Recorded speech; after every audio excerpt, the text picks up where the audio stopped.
regarding premenopause and menopause. And in studio, we are going to have that conversation with the beautiful Dr. Vanessa Appiah. She's CEO of the Accra Landing Health Center.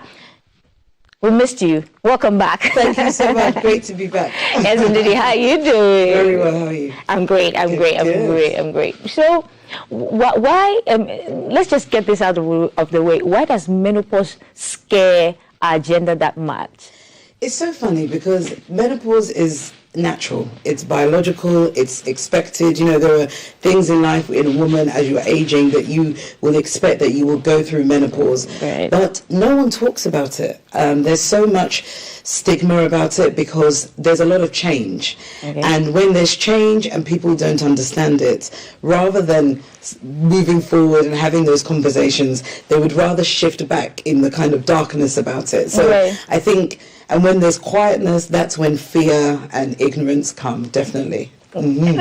Is it because we're also scared of, like, you probably know that, oh, I'm growing old. Yeah, it is. But, you know, it's so interesting because I think that when you get to the root of it, that is a big thing. You know, particularly as women, you don't want to feel that you're aging.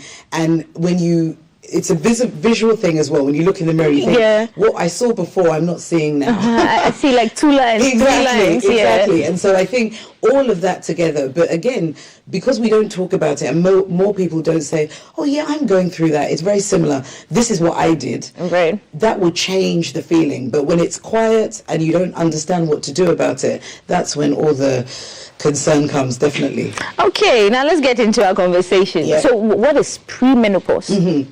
So if you don't mind, let me explain what menopause is to then go to the before as well. Okay, yes, all right. Yeah, okay. Just so that I can bring it all together for you. Because menopause is when you have not had your menstrual period for at least 12 months. Right. Yes? Okay. So you, and one of the issues is that some people will say, you know, I haven't had my periods for 5 months. I haven't had it for 8 months. And at that point, we say that you're not menopausal, you're perimenopausal. So it's before the time when your periods have stopped. Okay. And it's a time when your period and when it's coming can fluctuate and you're having fluctuating hormones. And that's what we call perimenopause. Okay. So it's the time before your periods have stopped for at least 12 months. Yes. Okay. Mm-hmm. So at what age should a woman expect to go into this perimenopause period? So it's so interesting as well about menopause because we don't have specific ages. So everyone is thinking, okay, when I turn 41, do I need to think about it? Is it 47? So what we know is that around at the age, we say around 45 to 55, that it's the time when women will enter perimenopause or become menopausal. But, you know, 45 to 55 is a long time. It's 5 years, you know? 10, yes. And we're all different. And we all present differently. And what we do say is that if someone goes into menopause before 45, then we see that as kind of early menopause. Okay. But around that time, anyone around those ages, I think it's so important to be aware that your body could be going into some transition. Okay. And when you know what to expect, then you're ready. You know what to do and protect yourself. Exactly. Right. Okay. So what would cause someone to go into early menopause or perimenopause? Yeah. Is it something that we eat? Is it something that we ingest? What would cause a woman to go into perimenopause? So I always say about women and men as well that we're full of hormones. Okay. So we're full of chemical messengers that tell the organs in our body what to do. And particularly for women, we have these reproductive hormones, which are estrogen and progesterone. Okay. And when we're going through biology in school, we hear those terms. But the key thing around the menopausal period is that the level of estrogen, and estrogen is that hormone that is produced by the ovaries, and it can also help us in our terms of our secondary development, so our breast development. Okay. It can also be protective for our bones, our heart health, our cholesterol. So estrogen does a lot within the female body. Okay. And what we see in menopause is that those levels of estrogen, they've peaked and then they start to fall. and they go up and down. So within perimenopause, your hormones are going up and down, and then over time they steadily decline. And as they decline, that's when you move into menopause. So you've got your hormones that are changing at the crux of it. But there are things that can affect or accelerate that happening. And one of the things is that, I always ask my mom, when did you become menopausal so I can, prepare myself? And she will say, I don't remember, I'm not even sure. But there are some women that are very clear, I got to 52 and that's when it stopped. So when in your family, the rough ages that you have like a history. Exactly. That can also give you an indication. But we know that sometimes if you've had some surgery removing your ovaries or surgery affecting your uterus, or sometimes if you've had cancer and you get on chemotherapy, that can put you into what we call premature menopause. Yes, but the key thing about menopause is a change in your hormones, and that is what happens and moves you into that state. So when you're in the pre-menopause stage where your hormones are going up and down, is that what causes mood swings as well? Definitely. So in that sphere, I always say to people that I go like this with my hand when I'm talking about it, because that's how it can feel, that your hormones are going up and down. And so if something is changing like that, then it is natural that how you respond will go up and down as well. So the thing about estrogen, because I say estrogen is that hormone that can make you feel like you're blooming. So if it's going down, then you're not going to feel like you're blooming. And so it can do so many things. So it can affect your mood, definitely. And it can cause anxiety, palpitations. It can also cause low libido. It can also cause things like memory changes. So you're not as sharp as you felt before. And as you go into that menopausal period, there's things that we call like brain fog. So you can... So we're heading into the symptoms now. Yes. Okay, please. Oh, yes. Just going through that. Go back to number one. Yes. So ladies, break it all down for us. So you picked up mood changes. So mood changes really common. Like I said, so anxiety, palpitations, and also not feeling quite right in yourself, and lower mood as well.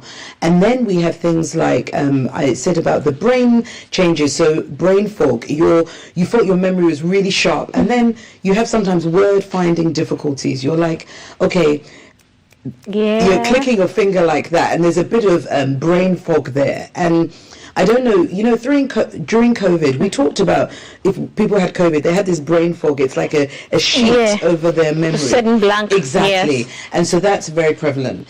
And then the thing that people always know about is the hot flashes, Yes. And, some people call it hot flashes, some people call it hot flushes, but the experience is the same. It can be like a sudden wave of heat, really intense. And it can, for some people, it can be very short-lived, and for some people, it can be really extended for hours, Like 5 or more? Yeah. And so it can be this burning sensation. And I always say that, and I'm sure we'll talk about it, is the kindness that we need to extend to other people. Because if you are there and you are feeling this wave of heat over you, and you don't know how to control it, and you're at work, and everybody's in an AC, and it's just you. And and it can be a lonely thing because it's just you experiencing it, and no one around is going through it, and so it can be very intrusive. For some people, they feel it goes, but for some people, it can be persistent and repetitive. And I always say, in Ghana, we go to these events, we're sitting outside, we're at a wedding or a christening, and all this, you're in the heat and you can't get a position near a fan. No way. It can be so, it can really take over. But the other things is that menopause can cause so many symptoms. So it can cause joint pain, muscle pain. It can cause really extreme tiredness as well. So sometimes the symptoms that people experience, they're thinking, could it be menopause? And I always say it could. So go and speak to someone about it. Go get checked. Exactly. How about sexual sexual activity, how does it affect sex? Definitely. So it can have a big impact on sex. So one of the things is that estrogen is part of the hormones that they're part of your vaginal development as well, and they also promote secretions in that area. And when you have secretions, that's part of when you're enjoying and the comfort during sex. So what we see in the menopause is that we get vaginal dryness, and that dryness, number one, can make sex more painful and with discomfort. But also, with all of that, it can just give someone lower libido, so they don't feel like sex. Also, if you have this heat wave and it's going on for I was just hours. about to say, so it's not just about the changes that we're seeing in the vagina. It's the fact that if you've got these waves of heat, if you're tired, if you don't feel that you're performing in the way that you want to perform, and you're trying to run a household, work, etc., sex can be the last thing on your mind, and it's not a choice as well. It's something that you feel, and it can be very overwhelming as well, definitely. Right. So what do palpitations look like when you're in the perimenopause stage and in the menopause stage? What does it look like? Yeah, so when you're anxious and you're sitting there and you can feel your heartbeat go, and it can go quite fast, that's what we call palpitations. So a sense of your heart rate increasing. And you can imagine you're sitting here and you're not even aware of your heart rate. You know, your heart is pumping and it's doing its thing. Just chill. Exactly. But then you would be very aware if suddenly you can feel it going fast, and also that can be matched with sweating, discomfort, and then you get anxious. So it can be like a vicious cycle.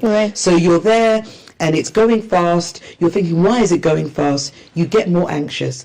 The more anxious you become, the faster the heart rate. So that in itself, you know, I always say that be kind to yourself if you're going through these symptoms, because one can affect the other, and it can all kind of conflate together.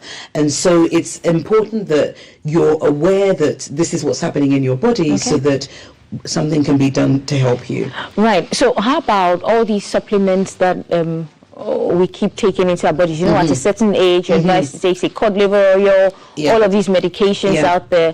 How's that in the mix when it comes to menopause? So I say that it's a good mix. You know, I say that I mentioned as well that with the estrogen, you know, it's going down, so it protects your bones. So as you age and the hormones are going down, you are more at risk of things like osteoporosis, bone pain.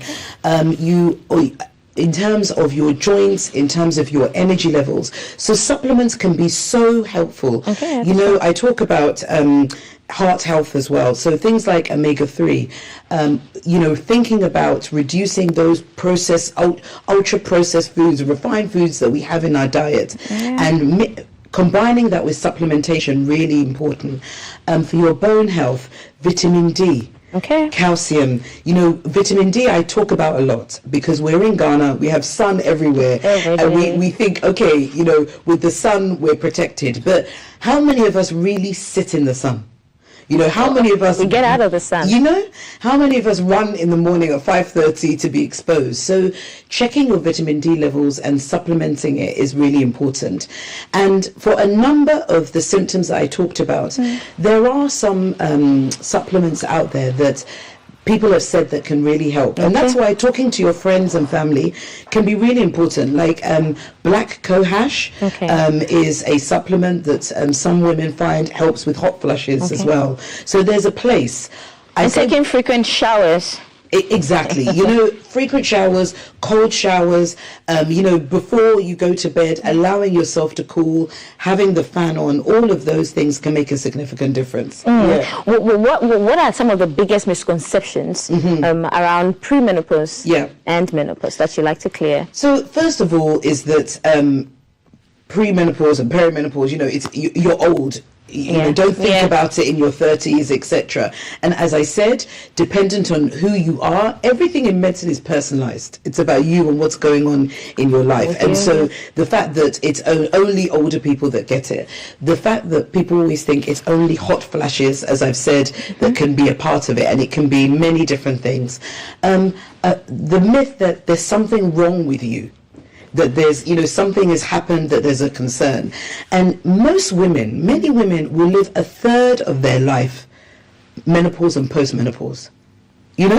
And so if you think of it like that, then you realize that this is something that needs to be in everyday conversation for you to be aware of as well. Definitely. Right. What's the youngest age for someone who has who's going through menopause? What's the youngest? So, as I said, because it dependent of, I've looked after women that have had ovarian cancer at a young age and chemotherapy. So that has kind of pushed them into very early menopause in their 20s and 30s. So I've seen that. When we talk about natural menopause, I've seen people in their 30s go into menopause as well. And for me, what I say is important, that we need to know our bodies, know what is normal for us. And also, I am a big proponent of understanding our hormones, checking our hormone levels to know where we are, because that information can be so powerful.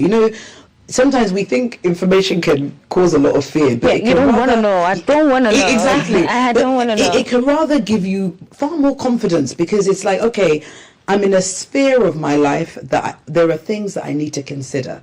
And that I feel can be really empowering, rather than letting it all happen to you and not knowing what's happening. Right. And so what other treatments are available apart from non-hormonal treatments? Yeah. What else can you do? So, one of the things to remember is that when we are on within menopause, the hormone is going down. Okay. So effective way to respond to it is to replace those hormones. Okay. And we do have opportunities to replace, and we call that hormonal replacement therapy, HRT. And so you see, but one of the things about HRT is that in the past there had been some data that caused a lot of concern about hormone replacement therapy and cancers. So there's a lot of fear around that. Okay. And what I would always say to women, please go. I was going to ask you, what does that look like? The HRT? It can look in so many different ways. Okay. So it can be a tablet, and it can, dependent on you and what you need, it can contain estrogen or estrogen and progesterone. Okay. It can be a patch. It can be gel. So there's so many different forms, and sprays. So again, all about individual care. So what you would prefer and how it can sit into your life. And there's one other thing that with hormone replacement therapy is that we think of the systemic one, the one that acts all around your body. But we do have local hormone replacement therapy that you can put into your vagina. And that can be just acting on your vagina, and that can help with what we said before about the dryness and discomfort there. So there's systemic and there's local. And I always say to women that have the conversation, because the data that we have shows that the benefits outweigh the risks. But it really depends on you and your history and family history as to what we would prescribe and offer to you. Right. Now, women want to have that conversation with you. How do they get in touch with you? So I have a clinic, as you mentioned. So I'm at the Accra London Health Centre in Laboni, and we have a dedicated menopause clinic and perimenopause clinic. So we have one of Ghana's first online dedicated menopause clinic that we can have virtual consultations, but you can come in person as well. But let's have that conversation. Let's understand where you are, and let's give you the comfort that you need. Yes, so live your best life. Let's have that conversation. And so what would be your best advice to women who are going through this stage, pre-menopause, menopause? You are not alone, and the key thing is go and speak to someone so to understand where you are and get the support you need, because there's so many levels of support out there, and keeping yourself alone and in the darkness will let you suffer unnecessarily. Thank you so much for coming. Thank you so much. We've been having a conversation on perimenopause and menopause, all we need to know as women and men. Next time you come, we have to talk about the support from the men as well. Definitely. I don't have a couple of minutes. I would have done that. Thank you so much for coming. We've been having this conversation with Dr. Vanessa Appiah. She's CEO of the Accra Landing Health Centre in Laboni. She's been telling us all we need to know about menopause and perimenopause. Today is Wednesday, Woman Crush Wednesday. Call your Woman Crush Wednesday and ask her if she's well, and if she's not, tell her to read about perimenopause and know all about it, guys. We'll step out of the clinic. We are stepping to the social media corner, where we're going to be showing showing you the videos and what everybody's been talking about. We'll see you on that side.